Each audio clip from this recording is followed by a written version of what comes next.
Assalamualaikum my dear friend, my name is Ahmed Kushi and welcome to my new YouTube channel smartlearning.com।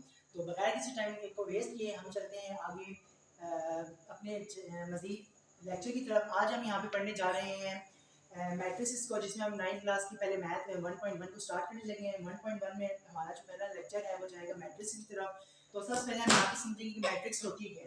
तो first of all we are to learn about matrix, that what is mean by matrix, कि matrix होती है।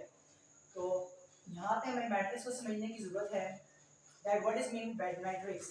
तो matrix हमारे पास एक ऐसी होती है कि हमारे पास जब हमारे पास जो रियल नंबर्स होते हैं, रियल नंबर्स जो होती हैं, जब वो इनक्लोज हो जाते हैं किसी भी ब्रैकेट के अंदर,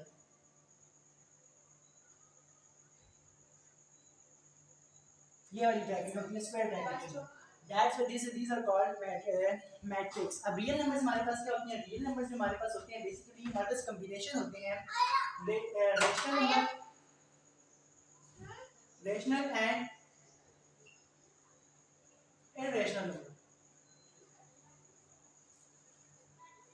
rational and irrational number when they combine in and written in the form of in the matrix square bracket, that by this will be called a matrix. अब now this is a chapter, हमारे लिए chapter का name था, that's मैंने इसको आप लोगों को समझा दिया। अब हमारा जो 1.1 है, 1.1 की तरफ अगर हम चलें तो 1.1 में जो पहला क्वेश्चन हमारे पास है वो है हमारे पास कि find the order of the following matrices. So पहला क्वेश्चन हमारे पास है find the order of the following matrices. अब यहाँ पे हमारे पास समझने की जरूरत है कि हमारे पास लफ्ज आ रहा है ORDER, that what is mean by order. Order is mean that for example अगर मैं यहाँ पे मैट्रिक्स लिखूं, जस्ट लाइक मेरे पास अब हम कोई भी मैट्रिक्स लिखते हैं तो मैट्रिक्स में हम उसको कोई ना कोई नाम देते हैं। जस्ट लाइक मैंने यहाँ पे लिखा है A, अब मैं यहाँ पे B भी लिख सकता हूँ, मैं यहाँ पे C भी लिख सकता हूँ। अब यहाँ पे ये जो A B C जो है ये मैट्रिक्स का नाम दिया जा रहा है। जस्ट लाइक अगर मैं यहाँ पे C लिख रहा हूँ तो इसके अंदर जो भी वैल्यूज लिखूंगा मैं तो वो ये इस मैट्रिक्स को कहलाएंगे। जस्ट लाइक C बराबर है 4 5 और 4 0 के। अब यहाँ पे अगर फर्स्ट मैं बात करूँ इसके ऑर्डर की, that's why that what is mean bye it's order. The order is the basically and the number of the rows and the number of the columns matters present in the matrix are known as order of a matrix. अब number of rows and number of columns क्या होते हैं? You know this that what is mean by rows and what is mean by columns. Just like आप इस तरह से example जो आप लोग स्कूल में पढ़ते हैं, स्कूल में दूसरे में आप जाते हैं अक्सर असेंबली में आपने एक वर्ड सुना होगा कि जब बेटा आपने रो सीधी कर ली। अब व्हाट इज मीन बाय रोज, अब वहां पे जो टीचर्स कहते हैं रो सीधी करने मतलब अपनी लाइन सीधी कर रहे हैं, इट्स मीन दिस। अब यहाँ पे हमारे पास जो रोज होती हैं, रोज हमारे पास होती हैं ये चीजें। जस्ट लाइक हमारे पास ये 4 और ये 4 ये 5 एंड ये 0 लिखा हुआ है, ये जो हमारे पास दो आदमी की तरह ये चीजें जा रही हैं इसको हम कहते हैं rows. And what is mean by column, column is this. अगर हम इस तरह से मैट्रिक्स में जाएं तो ये हमारे पास कहलाती हैं कॉलम्स, और अगर मैट्रिक्स में इस तरह से जाएं ये हमारे पास कहलाती हैं रोज। जस्ट लाइक हम अगर इस मैट्रिक्स की बात करें तो इसके अंदर हमारे पास एक रो ये हो गई और एक रो हमारे पास ये हो गई। अगर हम कॉलम की बात करें तो एक कॉलम हमारे पास ये हो गया और एक कॉलम हमारे पास ये हो गया। अब यहाँ पे हमारे पास कितनी रोज हैं? अगर मैं यहाँ पे लिखूं रोज बराबर है 2 के एंड कॉलम भी बराबर है 2 के, तो rows बराबर 2 and column बराबर columns is equals to 2. Now it's time to write down order of that matrix, that C is equals to order. अब ऑर्डर लिखने का भी थोड़ा सा हमारे पास जो होता है, थोड़ा सा हमारे पास वे होता है, वे लिखने का मतलब ये होता है कि पहले हमने यहाँ पे first we are to write here the number of rows and then we are to write number of columns. The number of rows are 2. Basically I will write here 2 and the number of columns will be here also 2. Secondly third one हमें ये करना होता है कि order लिखने के लिए थोड़ा सा है dash by dash, this is the order of matrix C. ये वो क्वेश्चन है जो कि मैंने अपने पास से करवाया है बुक में। जैसे कि आप क्वेश्चन नंबर 1 में देखें तो ए हमारे पास है, क्वेश्चन नंबर ए हमारे पास पाया जाता है जस्ट लाइक हमारे पास क्वेश्चन नंबर ए पाया जा रहा है 2 -5 3 एंड 6। अब 2 -5 3 एंड 6 हो गई। यहाँ पे मैं सबसे पहले सॉल्यूशन की तरफ जाऊंगा। सॉल्यूशन में जाने के बाद सबसे पहले यहाँ पे सॉल्यूशन में हम आ गए, सॉल्यूशन में आने के बाद हम क्वेश्चन दोबारा रिपीट करेंगे। a बराबर है 2 -5 3 और 6। अब मैं यहाँ पे इक्वल डाल के लिखूंगा a बराबर है ऑर्डर, और वो होगा जैसे कि मैं यहाँ पे देख लें कितनी रोज हैं, रोज भी 2 हैं एंड कॉलम्स भी 2 हैं। First I will write here rows and the second I will write here columns and this thing is included in it. अब जस्ट लाइक हमारे पास एक थोड़ा सा कॉम्प्लिकेटेड क्वेश्चन आ रहा है, थोड़ा सा अलग किस्म का क्वेश्चन है, वो आपको करा देता हूँ। 2 and 4। अब यहाँ पे अगर आप देखें तो हमारे पास रोज कितनी है, अगर हम कॉलम है ना, क्या बताया रोज क्या होती है, जब हम मैट्रिक्स में ऐसे जाती हैं, that's why these are called rows. अब यहाँ पे हम कितनी दफा ऐसे जा सकते हैं, जस्ट ओनली वन टाइम। तो यहाँ पे हमारे पास रो कितनी है 1, लेकिन हमारे पास कॉलम कितने हैं, हम देखिए ऐसे 2 दफा आ सकते हैं, that's why there are 2 columns. So order हमारे पास क्या होगा, ऑर्डर हमारे पास होगा 1 2 and y। This is an order of this matrix. अब जस्ट लाइक हमारे पास है question number f, just like हमारे पास क्वेश्चन नंबर f आता है, f हमारे पास है जस्ट 2। अगर मैं यहाँ पे अगर फर्स्ट जस्ट हमारे पास 2 है, मैं यहाँ पे सॉल्यूशन की तरफ जाता हूँ। अब सॉल्यूशन में देखिए ये भी थोड़ा सा वही होता है कि जब हमने क्वेश्चन जब हम पेपर्स में जाते हैं, पेपर में जाने के बाद हम लोग क्या करते हैं, हम लोग करते हैं अक्सर बच्चे गलती करते हैं कि क्वेश्चन लिखा, क्वेश्चन लिखने की जरूरत नहीं, क्वेश्चन की हेडिंग थी और आपने डायरेक्ट आंसर लिखना शुरू कर दिया। अब जो प्रॉपर वे होते हैं मैथ में क्वेश्चंस को सॉल्व करने का हमारे पास होता है, सबसे पहले हम क्वेश्चन लिखें, क्वेश्चन लिखने के बाद हम सॉल्यूशन लिखें, सॉल्यूशन लिखने के बाद सॉल्यूशन की शॉर्ट फॉर्म नहीं फुल फॉर्म लिखनी चाहिए। एग्जामिनर की चीजें देखते हैं और इस चीज से मार्क नंबर करते हैं। अब उसके बाद क्वेश्चन को दोबारा रिपीटेडली दोबारा लिखा जाए, उसके बाद उसका सॉल्यूशन जो है वो राइट किया जाए। अब देखिए यहाँ मैंने एक ही दफा लिखा है, बार-बार मैं इसलिए लिखता कि आप लोगों का टाइम ज़ाया होगा। तो यहाँ पे हमारे पास सॉल्यूशन जो है हमारे पास, जब देखें यहाँ पे ऑर्डर हमारे पास क्या होगा, ऑर्डर बराबर होगा क्वेश्चन में इसकी देखिए रोज भी 1 है, ऑर्डर 1 देखिए इसको अगर मैं थोड़ा सा साइड में करके ऐसा आपको समझाऊं, जस्ट यहाँ पे 2 लिखा हुआ है, 2 लिखा हुआ है। अगर हम ऐसे जाएं इस मैट्रिक्स में दम भी हम एक दफा जा सकते हो, अगर हम ऐसे जाएं तो तब भी एक ही दफा आ सकते हैं। जैसे फॉर एग्जांपल यहाँ पे तो योर और लिखी जैसे 0 है, तो जब रो तो एक ही होती है, कॉलम 2 हो जाते, मगर इस क्वेश्चन में ऐसा नहीं है, इस क्वेश्चन में जस्ट ये है, तो यहाँ पे इसका ऑर्डर होगा 1/1। This is the order of this matrix. इसी के साथ हमारा पहला क्वेश्चन जो है वो कंप्लीट होता है। अब इसका मैं आपको ऐसे बता देता हूँ कि जो क्वेश्चन नंबर डी है हमारे पास, उसमें हमारे पास 3 रोज हैं और 1 कॉलम है। क्वेश्चन नंबर सी हमारे पास 1 रो है 2 कॉलम है। क्वेश्चन नंबर जो जी है हमारे पास, क्वेश्चन नंबर जो जी है उसमें हमारे पास आप देखिए तो 3 रोज है और 3 ही कॉलम मौजूद है। और क्वेश्चन नंबर जो एच है, एच जो है हमारे पास क्वेश्चन नंबर 1 का, उसमें हमारे पास 2 रोज हैं 3 कॉलम्स हैं। हमारा इसी के साथ पहला जो हमारे पास है क्वेश्चन, उसका मैं इख्तिताम को पहुंचते हैं और सेकंड क्वेश्चन जो हमारे पास है उसकी तरफ हम चलते हैं। अब उस क्वेश्चन में हमें कह रहा है कि which of the following matrices are equal, कि कौन सी मैट्रिसेस जो है वो इक्वल है, इक्वल मैट्रिसेस। इक्वल मैट्रिसेस हमारे पास क्या होती हैं, इक्वल ऐसी मैट्रिसेस जिनका ऑर्डर जो है वो सेम होता है, these are called equal matrices. Just like हम यहाँ पे लिखता हूँ, अगर मेरे पास मैट्रिक्स ए है और इसका ऑर्डर है 4 5 6 मतलब 5 5 4 6, 2/2 इसका ऑर्डर बनेगा।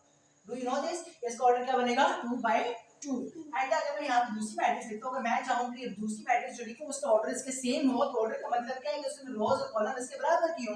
ऐसा ना हो कि 0 1 2 दो रोज हो और एक कॉलम हो, तो ये ऑर्डर सेम नहीं है। ऑर्डर सेम होने का मतलब क्या है कि जो मैट्रिक्स बी होगी उसके अंदर भी बेशक हमारे पास रकमें कुछ भी हो सकती हैं, हमारे पास इंटीजर्स भी हो सकते हैं, प्लस माइनस में भी वैल्यूज हो सकती हैं, और भी मतलब कुछ भी हो सकता है, फ्रैक्शन में भी आ सकती हैं, rational irrational both can come in it, but there should be और सेम ऑर्डर इन दैट।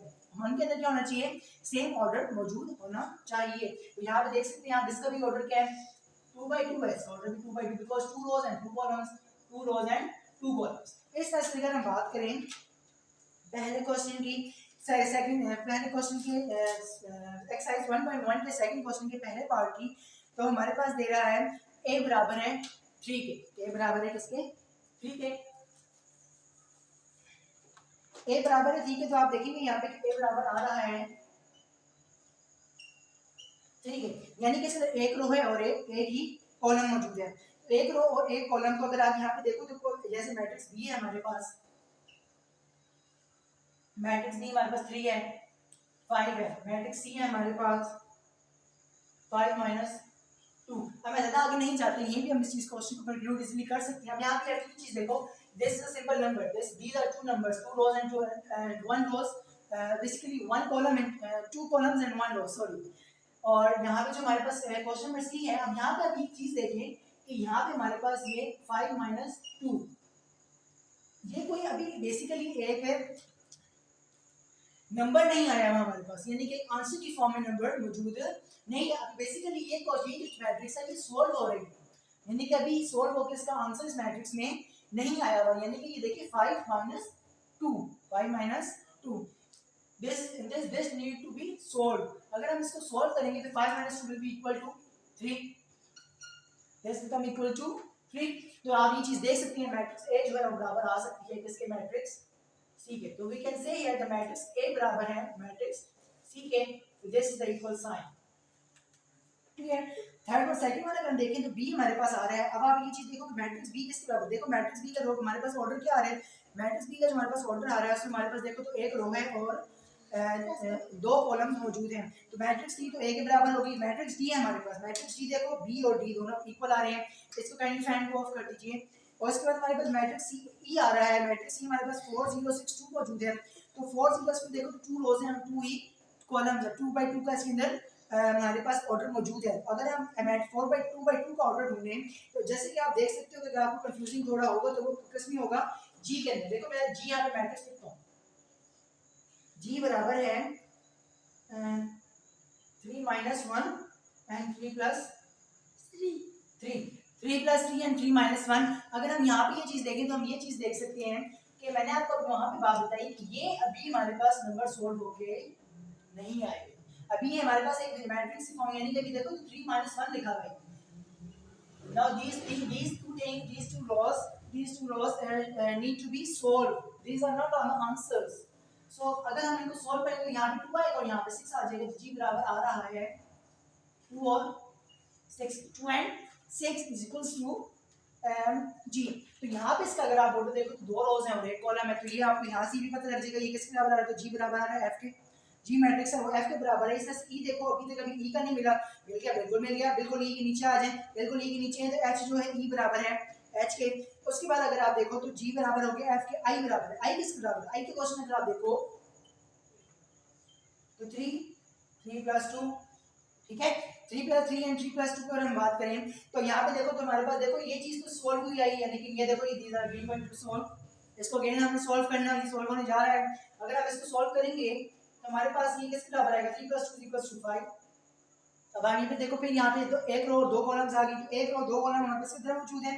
एक रो दो कॉलम्स हमारे पास मौजूद हैं question number part number D के अंदर. तो डी बराबर आ गया किसके आई के. और अगर हम जे की बात करें तो जो कि जब सबसे लंबा पार्ट आपको नजर आ रहा है सर इज इक्वली बेसिकली वो सबसे आसान पार्ट है.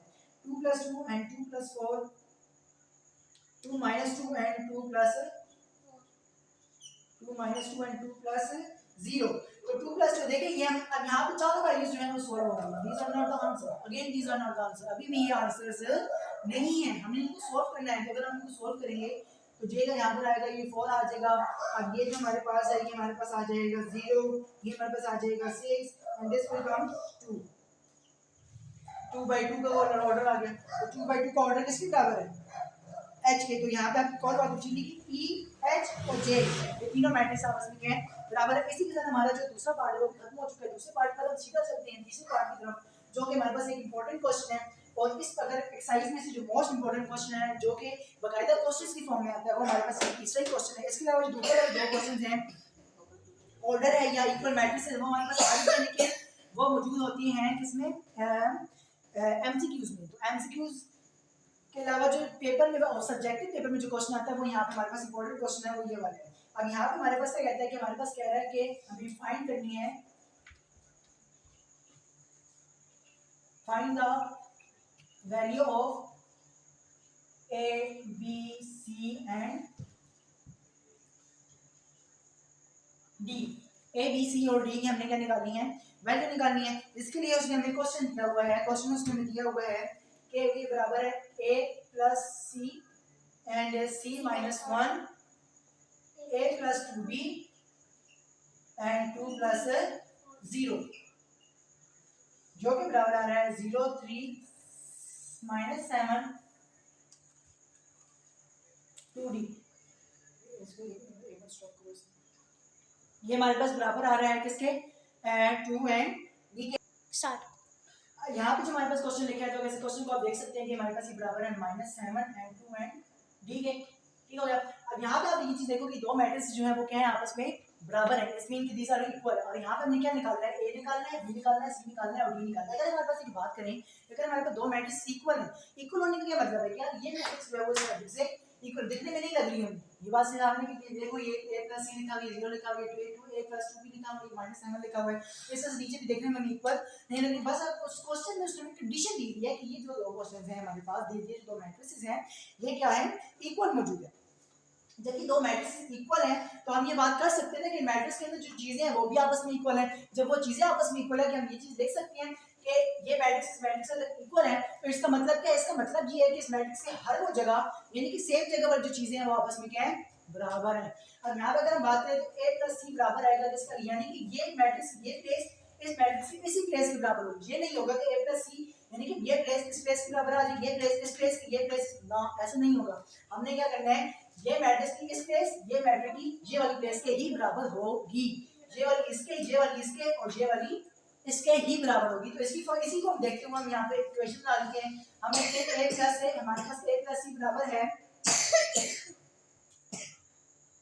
a प्लस c हमारे पास बराबर है 0 के ठीक हो गया और a प्लस 2b हमारे पास बराबर है माइनस 7 के c माइनस 1 बराबर है हमारे पास 3 के और 2 प्लस 0 हमारे पास बराबर है 2 डी के ठीक हो गया अब यहाँ पे हमारे पास ये क्या बन गया हमारे पास इक्वेशन 1 बन गई इसको हम इक्वेशन 2 कह देंगे इसको इक्वेशन 3 कह देंगे इसको इक्वेशन नंबर 4 कह देंगे ठीक हो गया जब हमने ये चीज कर ली अब हमने क्या करना है अब हमने देखना ये है कि हमें ये चीज देखनी है कि कौन सी ऐसी चीज है जिसमें हम इजीली सॉल्व करो इजीली कौन सी चीज को हम तो आपकी चीज बता रही है कि हमारे पास यहाँ पे 4 इक्वेशंस बन गए अब आपको देखना ये है कि ऐसी कौन सी इक्वेशन जिससे हम इजीली हम कोई भी एक वैल्यू निकाल दें अब आपको एक बात बताइए कि अगर फर्स्ट को मैं उठाता हूँ सी a प्लस सी बराबर है 0 के अगर मैं ये इक्वेशन उठाता हूँ तो आपको चीज नजर आ रही है कि मुझे या तो इसमें से एक वैल्यू निकल सकती है या तो a निकलेगा या c निकलेगा अगर मैं c निकालता हूँ तो मुझे a की वैल्यू चाहिए क्योंकि मैं जाहिर सी बात है कोई जगह फॉर एग्जांपल a की वैल्यू 1 डालता हूँ अगर मुझे पास क्वेश्चन अगर a की वैल्यू 1 डालता हूँ तो c इधर आएगा माइनस c प्लस में जाके माइनस 1 मूवमेंट हो जाएगा c इधर अकेला हो तब उसकी वैल्यू निकलेगी ना अगर ऐसे निकालोगे तो c बराबर आ जाएगा अगर मैं यहाँ वैल्यू पुट करूँ तो माइनस 1 के बराबर आ जाएगा जबकि माइनस है तो कोई वैल्यू नहीं है मतलब ये तो वैल्यू नहीं आ सकता हमें न्यूमेरिक फॉर्म में कोई वैल्यू चाहिए यानी कि ये इक्वेशन वैल्यू लेने यहाँ इसलिए हमें ऐसी इक्वेशन ढूंढनी है कोई ऐसी इक्वेशन ढूंढनी जिससे हम इजीली कोई भी एक वैल्यू निकाल सके तो मुझे यहाँ पे जो सबसे इजी इक्वेशन लग रही है वो लिख रही है कि जो कि बाकी में है भी मैं यहाँ पे लिखूंगा बाय इक्वेशन बाय 3 के जरिए मैं क्या कर सकता हूँ c माइनस 1 बराबर है 3 के तो यहाँ पे आप चीज खुद थोड़ी सी ऑब्जर्व करो कि अगर मैं यहाँ पे c की वैल्यू निकालना चाहूँ तो मैंने क्या करना है सिर्फ माइनस 1 उठा के प्लस 1 में कन्वर्ट करना c बराबर आ जाएगा 4 के तो ये काफी इजी काम नहीं है यानी कि इजी इक्वेशन है ना तो यहाँ पे मेरे पास भैया आगे c की वैल्यू आ गई अब भैया मैं क्या करूँगा c की वैल्यू को उठा के सीधा डालूंगा इसके अंदर a के अंदर मैं लिखूंगा y इक्वेशन 1 और मैं पुट करूंगा इसके अंदर c अगर मैं c सीधा पुट करूंगा तो इक्वेशन 1 के अंदर तो a बराबर आ रहा है c के जो बराबर होगा किसके 0 के तो यहाँ पे हमारे पास आप देखो यहाँ पे मेरे पास c की वैल्यू तो मौजूद है बहुत इजी हो गया मेरे लिए मैंने अगर मैं a की वैल्यू निकालनी है तो c की वैल्यू 4 है बराबर है 0 तो a बराबर आ जाएगा +4 जाहिर सी बात है तो जा क्या होगा -4 a की वैल्यू भी आ गई थी a की वैल्यू अब a की वैल्यू मेरे पास मौजूद होगी अब देखो यहाँ पे कौन सा अब यहाँ पे कौन सी चीज इजीली निकल सकती है अगर मैं इक्वेशन 2 देखूं a + 2 भी मेरे पास बराबर है -7 के अगर मैंने यहाँ पे देखो मैंने b की वैल्यू निकाली तो a की वैल्यू मेरे पास मौजूद है तो हम b की वैल्यू इजीली निकाल सकते हैं मेरे पास a की वैल्यू मौजूद है क्या है -4 मेरे पास क्या है a की वैल्यू है -2 भी बराबर है -7 के अब मैं यहाँ पे क्या करूँगा देखो मैंने जब a की वैल्यू निकालनी है a की वैल्यू निकालने के लिए मैं क्या करूँगा यहाँ पे सॉरी b की वैल्यू निकाल a की वैल्यू हम ऊपर निकाल चुके हैं हमने b की वैल्यू निकाली b की वैल्यू निकालने के लिए मुझे क्या करना है b को जाहिर सी बात अकेला करना है तो b की जो भी वैल्यूज यहाँ पे या तो प्लस होगी जाके माइनस हो जाएंगी जो मल्टीप्लाई होगी जाके डिवाइड हो जाएंगी जो डिवाइड है वो मल्टीप्लाई हो जाएंगी सो ऑन ऐसे ही होगा तो यहाँ पे सबसे पहले हमारे पास क्या है ये 2b है सॉरी ब्रो यहाँ पे मार्कर थोड़ी खत्म हो गई पता ही नहीं है कि मैं यहाँ पे इसमें नहीं डालूं तो अब यहाँ पे आपने देखेंगे यहाँ पे पास -4 है प्लस 2b है बराबर है किसके -7 अगर आपको सही नजर नहीं आ रहा दोबारा ये सब लिख देता हूँ हमारे पास बराबर आ रहा है a + 2b बराबर है किसके -7 के अब यहाँ पे मैंने किसकी वैल्यू निकालनी b की निकालनी है b की वैल्यू निकालने के लिए मैं क्या करूँगा इस बात है a के अंदर मैक्सिमम पर a की वैल्यू पुट करेंगे तो a की वैल्यू हमारे पास क्या है -4 पुट करके मतलब +2b बराबर है किसके -7 के अब यहाँ पे इजीली हमने वैल्यू स्टार्ट करके लेके जाते हैं सबसे पहले हमारे पास क्या जाएगा जो दूर वैल्यू होती है इसमें वो लेके जाते हैं 20 से करीब 2 है उससे दूर यहाँ पे क्या -4 सबसे पहले यहाँ पे -4 हो जाएगा 20 में हो जाएगा +4 में और प्लस माइनस 7 में 4 गए तो हमारे पास क्या बच जाएगा 3 तो क्या आपको एक बात पता है कि जब हमारे पास कोई भी आंसर जब क्वेश्चन को सॉल्व कर रहे हैं हमारे पास जो आंसर है वो आ रहा हो हमारे पास जो आंसर है वो आ रहा हो प्लस या माइनस करके। जैसे देखो हमारे पास एक क्वेश्चन है +7 और -3। अगर मैं यहाँ पे इसको मल्टीप्लाई करना चाहूँ 4 3 7 3 21, तो यहाँ पे जो आंसर के साथ साइन लगेगा ना, यहाँ पे वो वाला साइन लगेगा जो साइंस को मल्टीप्लाई करा के, जैसे प्लस माइनस माइनस। लेकिन अगर मैं यहाँ पे फॉर एग्जांपल +7 है और -3 है, लेकिन यहाँ पे मैं आंसर लाना चाह रहा हूँ कैसे, प्लस या माइनस कर दी, यानी कि ये प्लस माइनस माइनस 7 में 3 गए, मेरे पास आ जाएगा 4। अब देखो यहाँ पे आंसर किस तरह से आया, यहाँ पे आंसर आया दो रकमों को मल्टीप्लाई करा के। जब दो रकमों को मल्टीप्लाई करा के आंसर आएगा ना, फिर वो साइन लगाएंगे जो साइंस को मल्टीप्लाई करा के लगाएंगे ना। जब हमारे पास आंसर आएगा दो रकमों को प्लस या माइनस करके, जैसे यहाँ पे पास आंसर आया माइनस करके, तो फिर हमारे पास वो वाला साइन लगेगा जो बड़ी वैल्यू के साथ होगा। बड़ी वैल्यू के साथ क्या है, +4, तो यहाँ पे पास आ जाएगा +4। अब यहाँ पे देखो हमारे पास माइनस, जैसे यहाँ पे देखो 7 के साथ माइनस है, तो यहाँ पे बड़ी वैल्यू माइनस थी ना, तो यहाँ पे -3 के साथ क्या है, माइनस आएगा। यहाँ पे b मौजूद है, अब b यहाँ पे मौजूद है, तो अभी चीज देखो कि b के साथ क्या हो रहा है, मल्टीप्लाई क्या हो जाएगा, डिवाइड हो जाएगा, और ये हमारे पास क्या आ गया, इस b का भी आंसर आ गया। लास्ट वाला हमारे पास एक बचा, लास्ट पार्ट में हमारे पास इक्वेशन बची, जैसे हमारे पास है 2 प्लस,